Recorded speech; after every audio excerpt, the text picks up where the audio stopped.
حاضرین، آج ہم لوگ جو بات چیت کریں گے وہ حالات حاضرہ کی نسبت سے بات چیت کریں گے۔ ابھی بس ایک ہفتے پہلے میرے ساتھ ایک واقعہ ہوا۔ میں اپنے چھوٹے بیٹے، اس کا نام ہے توحید ثانی، اس کے ساتھ بیٹھا ہوا تھا، کھا رہا تھا۔ ابھی وہ محض 4 سال کی عمر کا ہے۔ اچانک اس نے پوچھا کہ بابا، اسرائیل اور فلسطین میں کون جیتے گا، آپ بتائیے۔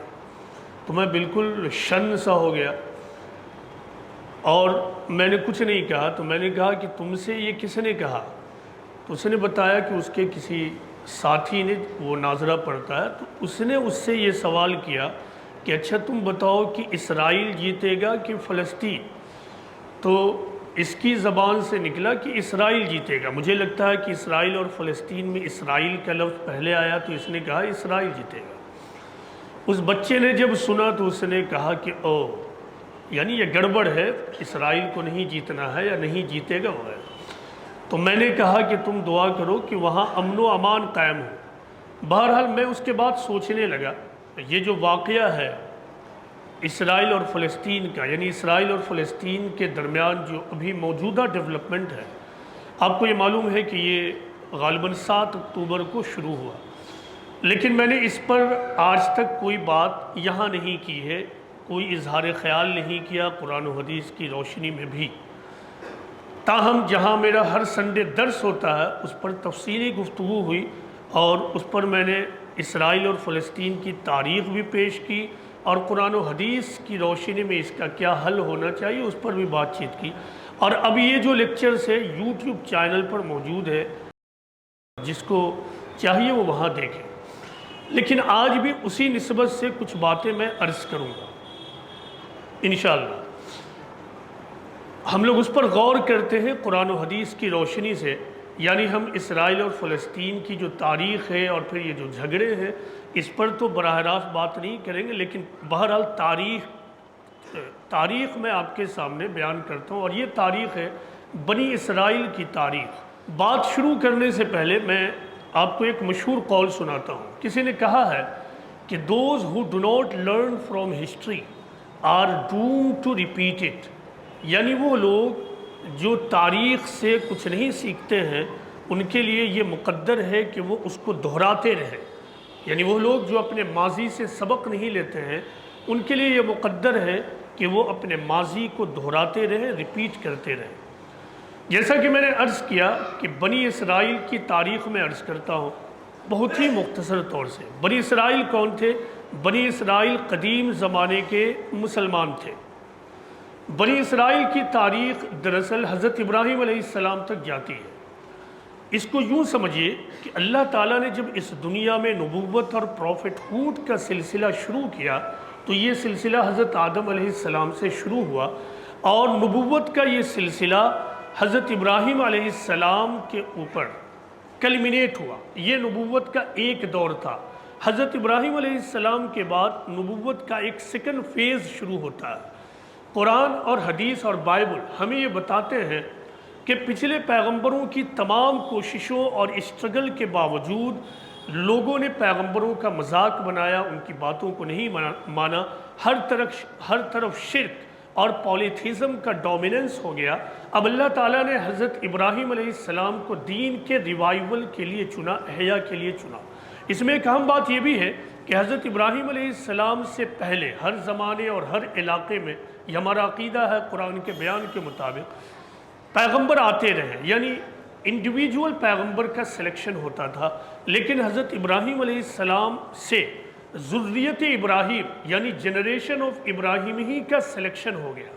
اس طرح حضرت ابراہیم علیہ السلام کے خاندان ہی کو یہ رسپانسبلٹی دے دی گئی کہ تم اب اس دین کے احیاء یعنی ریوائیول کا کام کرو۔ حضرت ابراہیم علیہ السلام نے اپنی تمام صلاحیتوں کے ساتھ اپنے آپ کو اور اپنے خاندان والوں کو اس کام میں لگا دیا۔ حضرت ابراہیم علیہ السلام کی 2 مشہور اولاد ہیں، ایک حضرت اسحاق اور ایک حضرت اسماعیل۔ حضرت ابراہیم علیہ السلام نے اللہ تعالیٰ کی رہنمائی میں حضرت اسحاق اور ان کے خاندان والوں کو فلسطین اور شام کے علاقے میں ٹھہرایا، اور یہ حکم دیا کہ تم یہاں اس علاقے کو مرکز اور سینٹر بنا کر خدا کے پیغام کو تمام انسانیت تک پہنچاؤ۔ اور اس طرح حضرت ابراہیم علیہ السلام کے بعد پیغمبروں کا ایک سلسلہ حضرت اسحاق علیہ السلام سے شروع ہوا۔ حضرت اسحاق علیہ السلام، یعقوب علیہ السلام، یوسف علیہ السلام، موسیٰ علیہ السلام، حضرت داؤد، حضرت سلیمان اور حضرت عیسیٰ علیہ السلام۔ تو اس طرح حضرت اسحاق سے شروع ہو کر حضرت عیسیٰ تک یہ سلسلہ جاری رہا، اور اس طرح نبوت کا پیغام پیغمبروں کے اس سلسلے کے ذریعہ تمام دنیا تک پہنچایا جاتا رہا۔ لیکن اب یہ شفٹ ہوا، اور شفٹ ہو کر بنو اسماعیل تک پہنچا، یعنی آخری پیغمبر محمد صلی اللہ علیہ وسلم۔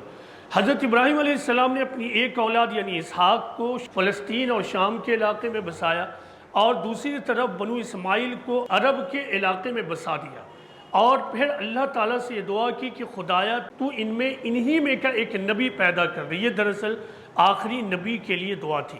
تو یہاں تک آپ نے ایک چیز سمجھ لیا کہ حضرت ابراہیم علیہ السلام کے بعد جو نبوت کا سلسلہ شروع ہوا، اس کا ایک سلسلہ فلسطین سے آگے بڑھا، اور دوسرا آخری سلسلہ حضرت محمد صلی اللہ علیہ وسلم سے عرب کی سرزمین سے شروع ہوا۔ اس طرح حضرت ابراہیم علیہ السلام نے اپنی ایک اولاد کو فلسطین کا علاقہ سونپ دیا، اور اپنی دوسری اولاد کو عرب کا علاقہ سونپ دیا۔ تاریخ یہ بتاتی ہے کہ اب سے تقریباً مور اور لیس 4000 سال پہلے شام اور فلسطین کے عرب لوگ، جن کو عمالیق کہا جاتا تھا، وہ وہاں سے نکلتے ہیں اور مصر پہنچتے ہیں۔ مصر کے رولرز کی کمزوریوں اور ویکنس سے فائدہ اٹھا کر انہوں نے وہاں پر اپنی حکومت قائم کر لی، اور پھر حضرت یوسف علیہ السلام وہاں پہنچتے ہیں۔ میں ان چیزوں کی تفصیلات آپ کو نہیں بتا رہا ہوں۔ حضرت یوسف علیہ السلام پہنچتے ہیں، تاریخ بتاتی ہے، قرآن بتاتا ہے، حدیث بتاتی ہے۔ قرآن و حدیث اس طرح بتاتے ہیں کہ حضرت یوسف علیہ السلام بہت ہی اسٹرانگ پرسنالٹی اور کیریکٹر کے مالک تھے، وہ بہت ہی مضبوط کردار کے مالک تھے۔ جب وہ وہاں پہنچتے ہیں تو معمولی آبسٹیکل کے علاوہ، یعنی جو ایک خاتون کے ساتھ ان کا سابقہ ہوا، اس کے علاوہ آپ وہاں اسٹیبلش ہو گئے، اور اس طرح چونکہ جو حکومت تھی وہ بھی کسی نہ کسی طرح آپ ہی کے نسل سے تعلق رکھتی تھی، تو حکومت کو بھی حضرت یوسف علیہ السلام کو ایکسپٹ کرنے میں کوئی بہت بڑا مسئلہ نہیں پیدا ہوا۔ پھر حضرت یوسف علیہ السلام کو منسٹری آف فوڈ دے دیا گیا، اگر آج کے ٹرم میں اگر بات کیا جائے، اور اس طرح حضرت یوسف علیہ السلام عملی طور سے مصر کے حاکم بن گئے۔ یعنی ٹیکنیکلی تو عمالیق، مشرک عمالیق ہی حاکم تھے، لیکن عملاً دراصل حضرت یوسف علیہ السلام رول کرنے لگے۔ حضرت یوسف علیہ السلام نے اپنے والد یعقوب علیہ السلام کو اور اپنے بھائیوں کو وہاں بلا لیا، پھر یہ لوگ وہاں رہنے لگے، اور اس کے بعد 400 سال تک ان کی حکومت وہاں اسٹیبلش رہی۔ بائبل میں دیکھا جا سکتا ہے اس کی پوری تاریخ کو۔ بائبل میں یہ بتایا گیا ہے کہ جب یعقوب یا اسرائیل یہاں پہنچتے ہیں، یعنی مصر کے علاقے میں پہنچتے ہیں، تو حضرت یوسف علیہ السلام کو انکلوڈ کرتے ہوئے ان کی تعداد صرف اور صرف 68 تھی، 68۔ لیکن ریپروڈکٹیو پروسیس اور پھر دعوتی پروسیس کے ذریعہ ان بلیورز کی تعداد میں اضافہ ہوتا رہا، اور پھر جب حضرت موسیٰ علیہ السلام کا زمانہ آتا ہے تو حضرت موسیٰ علیہ السلام نے ایک ریکارڈ کے مطابق سینسس کرایا، یعنی مردم شماری، جس کو آپ جن گننا کہتے ہیں۔ تو اس جن گننا کے مطابق جو اس زمانے میں اہل ایمان تیار ہوئے تھے، یا پھر جو حضرت یعقوب علیہ السلام کے خاندان سے لوگوں میں اضافہ ہوا، تو ان میں صرف مردوں کی تعداد 6 لاکھ ہو چکی تھی۔ تو یہ ریپروڈکٹیو پروسیس اور دعوت کے نتیجے میں ایسا ہوا۔ لیکن اب وہاں کے حالات بگڑتے رہے۔ حضرت یوسف علیہ السلام کے بعد 350 اور 400 سال کے بعد وہاں کے حالات بگڑے، اور پھر مصر کی قبطی خاندان میں ہلچل پیدا ہوئی، اور ان لوگوں نے عمالیق کے خلاف بغاوت پیدا کر دی، اور پھر بہت زیادہ کشمکش و خون خرابہ ہوا۔ اب بالآخر قبطی خاندان وہاں پر قابض ہو گیا، اور اس طرح بیرون لیڈرشپ اور ایکسٹرنل جو لیڈرشپ تھی، یہ عمالیق دراصل باہر کے لوگ تھے جو مصر آئے تھے، تو اور قبطی مصر کا خاندان تھا، مصر کا قبیلہ تھا۔ تو ان لوگوں نے حکومت پر قبضہ کر لیا، اور پھر قبطی خاندان نے اپنے بادشاہوں کے لیے فرعون کا ٹائٹل اختیار کیا۔ آپ لوگوں نے فرعون کا نام بہت زیادہ سنا ہوگا۔ فرعون کسی ایک کنگ یا بادشاہ کا نام نہیں، بلکہ یہ خاندانی بادشاہوں کے سلسلے کا یہ ٹائٹل تھا۔ یہی وہ زمانہ ہے جب کہ حضرت موسیٰ علیہ السلام کا ایڈونٹ ہوتا ہے، بعثت ہوتی ہے۔ جب قبطی خاندان وہاں غالب آیا تو ان لوگوں نے تقریباً 2.5 لاکھ عربوں کو وہاں سے نکال دیا، لیکن اب بھی بہت سارے عربوں کو وہاں روکے رکھا تاکہ وہ بیگاری کا کام کریں، مزدوری کا کام کریں، اور ورکرز بن کر، نچلے درجے کے ورکرز بن کر کام کریں۔ یہ تمام تفصیلات بائبل میں آج بھی موجود ہے کہ قبطی خاندان یا فرعون نے ان کو روکا، اسرائیلیوں کو روکا، تاکہ وہ ان سے اینٹیں جڑوائے، گارا پر ظلم کرے۔ ایسی ہی صورتحال میں حضرت موسیٰ علیہ السلام آتے ہیں۔ حضرت موسیٰ علیہ السلام خاموش نہیں بیٹھے، کیونکہ آپ کی نبوت میں آپ کی ذمہ داری ایک یہ تھی کہ دعوت و تبلیغ کے علاوہ آپ کو اسرائیلی قوم کو فرعون سے نجات دلانا تھا۔ آپ نے دعوتی کام شروع کر دیا اور فرعون تک پیغام پہنچایا، اور بالکل صاف ستھرے زبان میں یہ کہنا شروع کیا کہ تم خدا کا پیغام ایکسیپٹ کرو، ورنہ تم ہلاک کر دیے جاؤ گے۔ اب ظاہر سی بات ہے، ایک معمولی اور کمزور آدمی کی طرف سے، شخصیت کی طرف سے اس طرح کی بات ہو، اور کہاں بادشاہ کے خلاف، تو بادشاہ تو سن کر اس کو برداشت نہیں کرے گا۔ اب بادشاہ نے اسرائیلیوں کے خلاف اور حرکتیں اور مظالم ڈھانے شروع کر دیے، یہاں تک کہ شاہی خاندان سے یہ فرمان بھی نکال دیا گیا کہ اسرائیلیوں میں جو بھی لڑکا پیدا ہو ان کو قتل کر دیا جائے گا، تاکہ ان کا جنریشن، ان کی نسل آگے نہ بڑھے۔ یعنی سخت ترین حالت پیدا ہو گئی، انتہائی سخت ترین حالات پیدا ہو گئے، یعنی اتنے بدترین حالات پیدا ہو گئے کہ قرآن میں یہ بات مذکور ہے۔ میں ان تمام ریفرنسز کو ایز اٹ از آج کوٹ نہیں کروں گا کیونکہ وقت بھی کم ہے، مگر آپ کو یہ بتاتا چلوں گا کہ کون سی بات قرآن سے ہے اور کون سی بات بائبل سے ہے۔ قرآن میں یہ بات مذکور ہے کہ اسرائیلیوں نے حضرت موسیٰ سے کہا کہ اے موسیٰ، تم جب نہیں تھے تب بھی ہم پر ظلم ہو رہا تھا، ہم کو پیٹا جا رہا تھا، تم جب آ گئے تب بھی ہم کو پیٹا جا رہا ہے، ہم پر مظالم ڈھائے جا رہے ہیں۔ یہی وہ سنگین صورتحال تھی۔ اس کے بعد قرآن میں یہ مذکور ہے کہ اللہ تعالیٰ نے موسیٰ علیہ السلام اور ان کے بھائی کو یہ حکم دیا کہ تم لوگ وہیں جمے رہو، تم لوگوں کو وہیں جمے رہنا ہے۔ یہ سورہ یونس میں یہ بات موجود ہے کہ اللہ تعالیٰ نے وحی اتاری حضرت موسیٰ اور ان کے بھائی کے اوپر کہ تمہیں وہیں جمے رہنا ہے، ایک حکم۔ دوسرا حکم یہ تھا کہ تم اپنے گھروں کو مرکز عمل بنا لو، اور تیسرا حکم یہ تھا کہ تم نماز قائم کرو، اور پھر چوتھی بات یہ کہی گئی ہے کہ تم اہل ایمان کو، بلیورز کو خوشخبری دے دو۔ ان احکام کو آج آپ بھی اپنے اوپر اپلائی کر سکتے ہیں۔ اب بنی اسرائیل کا یہ جو میں تاریخ سنا رہا ہوں آپ کو، یہ تاریخ آپ اگر مسلم تاریخ سے بالکل کمپیئر کریں گے تو ہو بہو آپ کو مسلم تاریخ معلوم ہونے لگے گی، اور اس طرح آپ کو یہ بھی معلوم ہونے لگے گا کہ آج مسلمانوں کے لیے ہمارے پاس لائن آف ایکشن کیا ہے یا ہمیں کیا کرنا چاہیے۔ تو اللہ تعالیٰ نے اس سنگین صورتحال میں نوٹ کیجئے کہ حضرت موسیٰ کو یہ حکم نہیں دیا کہ اٹھو اور لڑو اور جہاد کرو اور اس طرح کا کام نہیں، بلکہ کہا کہ پہلے جمے رہو۔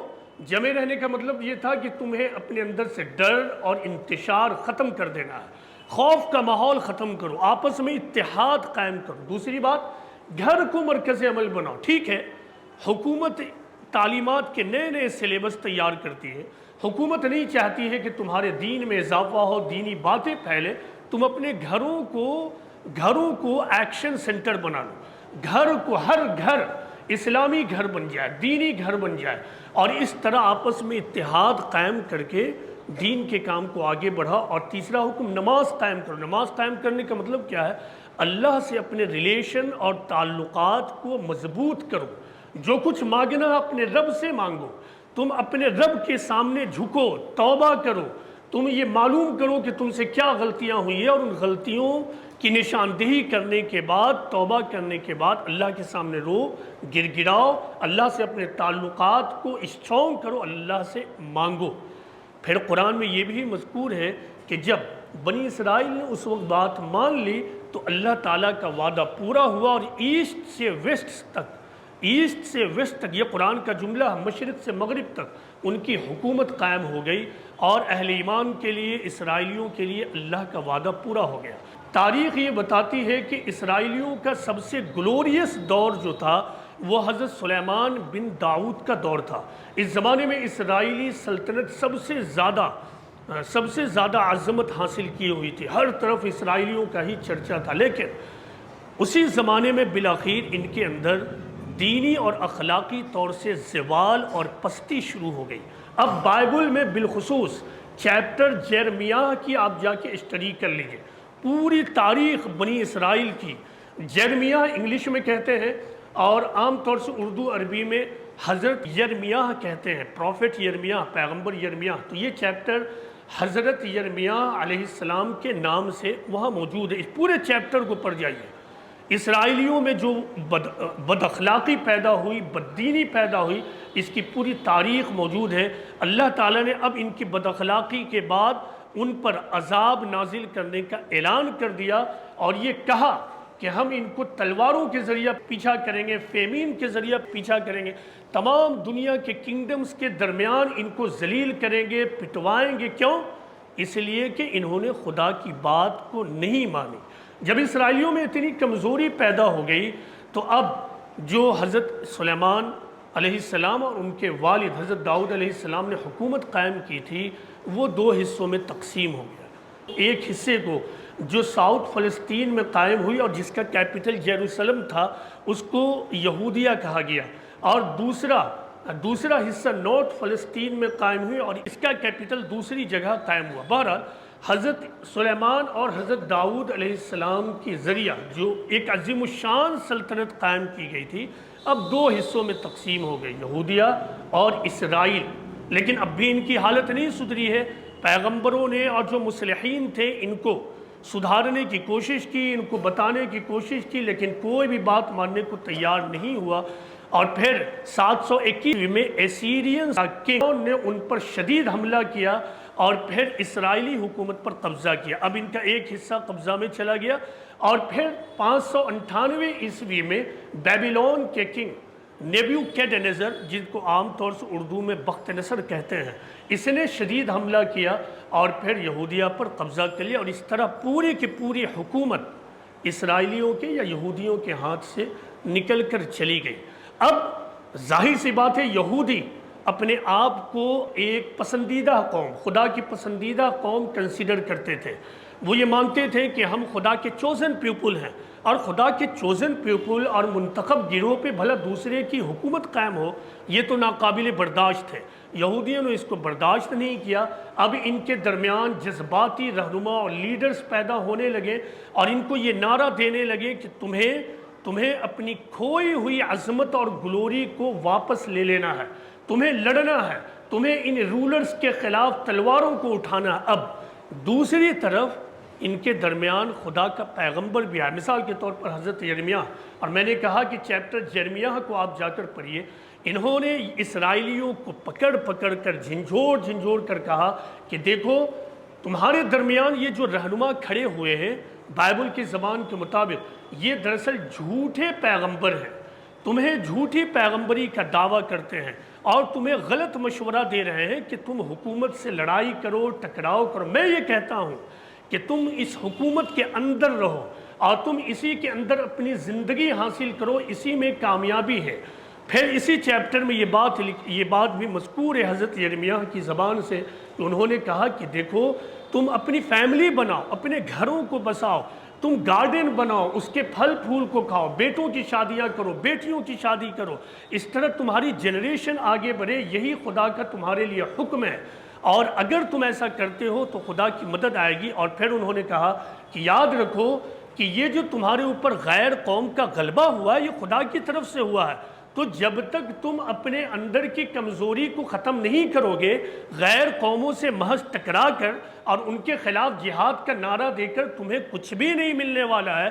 لہٰذا تم اپنی اصلاح کرو، توبہ کرو۔ حضرت یرمیاہ بولتے رہے یہاں تک کہ چیپٹر یرمیاہ میں یہ پیشن گوئی بھی موجود ہے کہ اللہ تعالیٰ تم سے وعدہ کرتا ہے تمہارے اوپر یہ جو مظالم کے منظر ہیں، تمہارے اوپر یہ جو ظلم ڈھایا جا رہا ہے بیبیلون کے کنگ کے ذریعے، یہ سب ختم ہو جائے گا، یعقوب پھر آئے گا، کوئی اس کو نہیں ڈرا پائے گا، تم توبہ کرو۔ لیکن اسرائیل نے ہرگز نہیں مانا، اور دوسری طرف جو کنگز تھے ان کے غصے اور غضب میں اضافہ ہوتا رہا، اور پھر 587 یا 588 عیسوی میں نیبوکڈنیزر یعنی بخت نصر نے دوبارہ ان پر حملہ کیا اور پوری یہودی آبادی کو تہس نہس کر دیا اور برباد کر دیا۔ یہاں تک اسرائیلیوں کی تاریخ آپ کے سامنے میں نے رکھ دی۔ اب دور جدید کے مسلمانوں کا مطالعہ کیجیے۔ پیغمبر اسلام محمد صلی اللہ علیہ وسلم کو 610 عیسوی میں نبوت ملی۔ آپ نے اپنی مشن کا آغاز کیا مکہ سے، انتہائی حکمت اور صبر کے ساتھ آپ نے اپنے مشن کو بڑھایا، تمام مظالم کو آپ نے عقل مندی سے اگنور کیا، صبر کے ذریعہ اگنور کیا، کبھی بھی مکہ کے زمانے میں تلوار نہیں اٹھایا۔ میں نے بار بار کہا ہے کہ مسلم نوجوانوں کو چاہیے کہ وہ سیرت کی کتابوں کو پڑھیں اور بالخصوص وہ رسول اللہ کے مکی زندگی کا ضرور مطالعہ کریں کہ پیغمبر اسلام نے کتنے حکمت اور وژڈم کے ساتھ اپنے مشن کو آگے بڑھایا اور اس کی زندگی بخشا۔ پھر آپ مدینہ پہنچتے ہیں، وہاں ٹکراؤ کی نوبت آتی ہے، آپ ٹکراؤ کرتے ہیں، لیکن بالآخر اس ڈیفنس کے ماحول میں بھی ہمیشہ آپ نے اس بات کی کوشش کی کہ امن کا ماحول قائم ہو۔ آپ نے صلح حدیبیہ بھی کیا، خاموش مکہ کا مارچ کیا جسے آپ فتح مکہ کہتے ہیں۔ فتح مکہ کے بعد آپ نے تمام جنگی مجرمین کو معاف کر دیا اور اعلان کر دیا اذهبوا فانتم الطلقاء۔ پیغمبر اسلام کی 632 عیسوی میں وفات ہو جاتی ہے۔ یہاں سے مسلمانوں کی تاریخ آگے بڑھتی ہے۔ آپ تاریخ دیکھ لیجئے، مسلمان پوری دنیا میں 1000 سال تک، مور اور لیس 1000 سال تک غالب ہو گئے۔ لیکن پرابلم کیا ہوا؟ صحابہ کے بعد بالخصوص مسلمانوں میں اجتماعی طور سے جو اصل منصبی مشن تھی، اصل مذہبی مشن، اس کو بھلا دیا گیا، یعنی دعوت اللہ کا مشن، دیگر اقوام تک خدا کا پیغام پہنچانا، اپنے آپ کو دین کے راستے پہ رکھنا اور دیگر اقوام تک خدا کا پیغام پہنچانا۔ اللہ تعالیٰ نے بیچ بیچ میں ان کو تنبیہ دی، جیسے تاتاریوں کے حملے کے ذریعہ۔ تاتاریوں کی تاریخ کو پڑھ لیجئے، تاریخ داں مورخین، مسلم مورخین یہ لکھتے ہیں کہ ایسا معلوم ہوتا تھا کہ تاتاریوں کے حملے کے بعد اسلام کی تاریخ اب یہاں سے 1 انچ بھی آگے نہیں بڑھے گی، لیکن پھر تاریخ آگے بڑھتی ہے اور شاندار تاریخ آگے بڑھتی ہے۔ پوری دنیا میں عثمانی سلطنت اور عثمانی خلافت قائم ہوتا، لیکن مسلمانوں نے اب بھی توبہ نہیں کیا، اپنی اصلاح نہیں کی۔ نتیجہ یہ ہوا کہ بالآخر ہندوستان سے لے کر عرب تک ہر جگہ سے، چپے چپے کے علاقے سے مسلمانوں کی حکومت کو، سلطنت کو اور غلبے کو، ڈومیننس کو اللہ تعالیٰ نے اس طرح اکھاڑ کر پھینک دیا جیسے کہ وہ ریت کا ٹیلا ہو، جیسے کہ وہ ریت کا ٹیلا ہو، تاش کے پتے سے بنائے ہوئے محل ہو۔ آپ جب تاریخ کو پڑھیں گے تو آپ اپنے سر کو پکڑ کر بیٹھ جائیں گے، ایسا بھی ہوتا ہے۔ یعنی تاریخ میں اس طرح اتار چڑھاؤ ہوتا ہے کہ رات کچھ اور ہے اور صبح کچھ اور ہے۔ ایسے ہی مسلمانوں کی تاریخ کے ساتھ ہوا۔ قرآن کا جب آپ مطالعہ کریں گے تو اسرائیلیوں میں جو بگاڑ پیدا ہوا، یعنی یہودیوں میں، ان بگاڑ میں سے ایک اہم ترین بگاڑ یہ تھا، سورہ آل عمران میں یہ موجود ہے کہ وَإِذْ أَخَذَ اللَّهُ مِيثَاقَ الَّذِينَ أُوتُوا الْكِتَابَ الی آخری آیا۔ اللہ تعالیٰ یہ کہتے ہیں کہ جب اہل کتاب سے عہد لیا گیا، کیا عہد لیا گیا؟ کہ تم اللہ کی کتاب کو، اس پیغام کو تمام انسانیت تک پہنچاؤ گے، اس کو نہیں چھپاؤ گے، مگر انہوں نے اس کو نہیں مانا اور اس کو پس پشت ڈال دیا، اور وہ جو کچھ کر رہے ہیں اسی پر وہ ناز کرتے ہیں اور فخر کرتے ہیں، اور جو کچھ وہ نہیں کر رہے ہیں اس کا وہ کریڈٹ لے جانا چاہتے ہیں۔ یہ یہودیوں کے بارے میں یہ آیت موجود ہے۔ دوسری طرف حدیث کا جب آپ مطالعہ کریں گے تو حدیث میں پیغمبر اسلام کی یہ پیشن گوئی موجود ہے کہ آخری زمانے میں مسلمان یہود و نصارہ کی پیروی بالکل انچ بائی انچ کریں گے، شبرن شبرن، یہاں تک کہ پیغمبر اسلام کا قول ہے کہ اگر وہ چھچندر اور چوہے کے بل میں گھسیں گے تو مسلمان بھی اس میں گھس جائیں گے۔ آج ہم اسی دور سے جی رہے ہیں۔ آپ ہر مسلمان اپنے آپ سے یہ پوچھے کہ وہ سب سے بڑی ذمہ داری جو اللہ اور اس کے رسول نے ہمارے اوپر ڈالی تھی، کیا ہم اس ذمہ داری کا احساس ہمارے اندر ہے؟ ہم اس رسپانسبلٹی کو نبھا رہے ہیں؟ ہمارے درمیان بڑی بڑی تحریکیں اٹھتی ہیں، لیکن پوری دنیا میں شاید مٹھی بھر لوگ ہوں گے جو دعوت یعنی غیر مسلم اقوام تک خدا کا پیغام پہنچانے کی کوششیں کر رہے ہیں۔ وقت کم ہے، میں کنکلوڈ کرتے ہوئے قرآن و حدیث کا خلاصہ پیش کر دوں۔ یاد رکھیے کہ یہودیوں کو اللہ تعالیٰ نے یہ کہا تھا کہ چونکہ تم نے اللہ کی باتوں کو چھپا لیا ہے، اللہ کے پیغام کو تمام انسانیت تک پہنچانا بند کر دیا ہے، تو اب اللہ تعالیٰ کی تمہارے اوپر لعنت ہے، لعنت کرنے والوں کی لعنت ہے، اور جو لوگ توبہ نہ کریں تو پھر ان کے لیے دردناک عذاب ہے۔ جو توبہ کر لیں، اپنی اصلاح کر لیں اور خدا کے پیغام کو تمام انسانیت تک پہنچانے لگیں تو پھر اللہ توبہ قبول کرنے والا ہے۔ یہ قرآن میں موجود ہے، سورہ بقرہ میں یہ پیغام بھی۔ آپ اٹھیے، توبہ کیجئے۔ آپ کو کیا لگتا ہے کسی بھی جنگ کے میدان میں آپ کود پڑیں گے اور وہاں آپ کو فتح حاصل ہوگی؟ ایسا نہیں ہوتا ہے، ایسا کبھی نہیں ہوتا۔ آپ فتح مکہ کو پڑھ لیجئے۔ آخری پیغمبر جس کو ہمارے سیرت نگار جن کی حیثیت کے بارے میں کیا کہتے ہیں؟ سرور کونین، یعنی دونوں کائنات کا مالک، دونوں کائنات کے مالک نے کس طرح زمینی سطح پر جا کر اپنے مشن کو آگے بڑھایا۔ آپ مدینہ میں دیکھ لیجئے، غزوہ بدر آپ سنتے ہیں اپنے مقررین سے کہ 313 مسلمان تھے، 1000 دوسرے لوگ تھے۔ یہ جھوٹی بات ہے اور یہ ادھوری بات ہے۔ پوری بات کیا ہے؟ ان 313 لوگوں کے ساتھ، 313 اصحاب رسول کے ساتھ دراصل خود اللہ تعالیٰ نے فرشتوں کو اتار دیا تھا۔ فرشتوں نے دراصل 313 لوگوں کے ساتھ مل کر لڑائی لڑی تھی۔ لیکن غزوہ احد میں دیکھ لیجئے، مسلمانوں نے نادانی کی، پیغمبر کی بات کو نہ مانا، تو غزوہ احد میں خود اللہ کا پیغمبر زخمی ہو گیا۔ خود اللہ کے پیغمبر کو ایک گڑھے میں خاموش لکنا پڑا۔ تو پھر ہماری کیا حیثیت ہے کہ ہم زخمی ہو جائیں یا پھر ہمارے اوپر ظلم ہو؟ ہماری کیا حیثیت ہے؟ کسی بھی مسلمان کی کیا حیثیت ہے؟ خود پیغمبر کی ذات کے مقابلے میں پیغمبر کی ذات پر مظالم ہوئے ہیں۔ جب قانون الہی ٹوٹتا ہے تو خدا کا قانون بالکل صاف ستھرے انداز میں کام کرتا ہے۔ یاد رکھیے، وہ قانون الہی جو یہودیوں کے لیے اللہ تعالیٰ نے بنایا ہے وہ ہمارے لیے بھی ہے۔ اور یہ بڑی اچھی بات ہے کہ جب قرآن کو اکٹھا کیا گیا تو قرآن میں سب سے پہلا چیپٹر آپ کو معلوم ہے کیا؟ سورہ بقرہ۔ آپ اس کو پڑھ جائیے۔ یہ پوری دراصل بنی اسرائیل کی تاریخ ہے۔ ہر مسلمان کو جا کر کم از کم سورہ بقرے کے ترجمے کو تو پڑھ ہی لینا چاہیے، اور کوئی سادہ تفسیر اٹھائیے اور اس سے اس چیپٹر کو سمجھنے کی کوشش کیجیے۔ دیکھیے بنی اسرائیل نے کیا کیا غلطیاں کی، اور پھر اپنے حالات اور مسلمانوں کے حالات سے اس کو کمپیئر کیجیے۔ خلاصہ کلام کے طور پر ہمیں توبہ کرنا ہے، ہمیں وقت کے مطابق اپنے آپ کو تیار کرنا ہے۔ ایک طرف ہمیں تعلیم کے میدان میں آگے بڑھنا ہے، اور دوسری طرف ہمیں دعوت اللہ کے مشن کو اسی تقاضے کے ساتھ اٹھانا ہے جس تقاضے کے ساتھ خود اور جس سنگینی کے ساتھ خود اللہ کے پیغمبر نے اس کو اٹھایا اور چلایا۔ ہمیں یہ دو کام ہر کام کو چھوڑ کر کرنا ہوگا، ماڈرن ایجوکیشن میں بڑھنا اور دعوت اللہ کے مشن کو اپنانا۔ یاد رکھیے کہ اگر صرف ماڈرن ایجوکیشن میں آپ بڑھتے ہیں تب بھی آپ کا مسئلہ حل نہیں ہوگا۔ آپ کو دعوت اللہ کے مشن، پیغمبرانہ مشن کو اپنی زندگی کا حصہ بنانا ہوگا۔ بغیر اس کے بنائے ہوئے آپ بنتے رہیے کلیکٹر، آپ بنتے رہیے IAS آفیسر، آپ کروڑوں ڈاکٹرز پیدا کر دیجئے، کچھ نہیں ہوگا۔ اگر قرآن سچا ہے تو، چونکہ قرآن میں واضح طور سے یہ بات موجود ہے کہ اگر قوم خدا کے پیغام کو نہیں پہنچاتی ہے تو قوموں کا مددگار اللہ تعالیٰ نہیں ہوتا ہے۔ اللہ تعالیٰ سے یہ دعا ہے کہ اللہ تعالیٰ ہم تمام مسلمانوں کو توبہ کرنے کی توفیق دے۔